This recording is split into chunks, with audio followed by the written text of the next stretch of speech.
Earl's day began with the old school bell. He groaned. There's nothing worse than show and tell.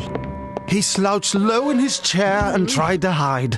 When his name was called, he felt sick inside. Earl Parker! Come down to the front of the class! Please make this good and make it fast! Earl's eyes bulged and his blood ran cold. But with feet of lead, he did as he was told.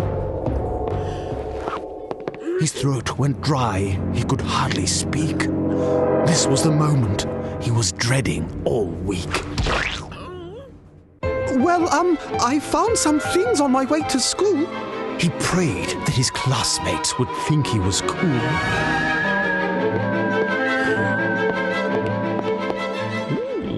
Earl removed from his sack some small coloured stones. To laughter, loud snorts of derision and moans. Be quiet! Sit down! Miss Beeble implored. Earl, continue! Speak up before we are bored!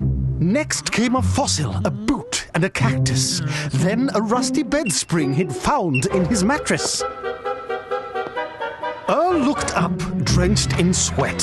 Half the class were yawning. Big Baxter the bully mouthed him a warning. Earl regained his stride as he thought of the cave.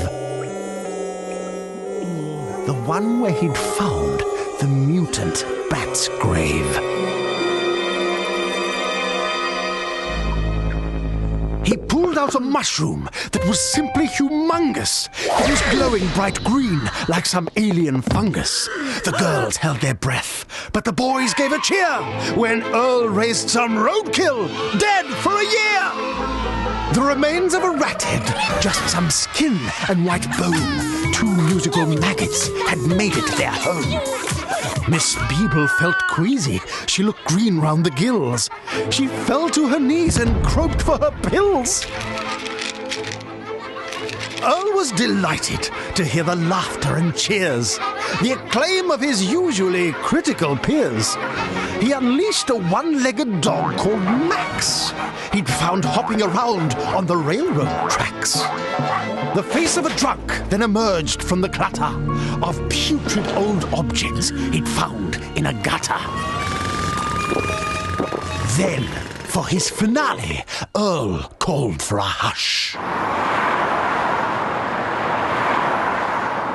There was something he'd found in the peak hour rush. Earl flourished a moose that a Volvo had upended, leaving only a head with its tongue full extended.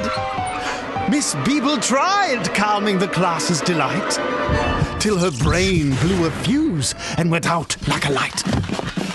The children rushed forward to sweep up dear Earl, the excitement throwing him into a whirl. This was the best, the most excellent day.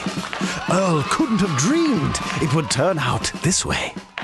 He was voted best show and tell of the year. Earl was clearly the king of things smelly and queer. The moose head is hung with great pride in the school, and Earl Parker and Max are most definitely cool.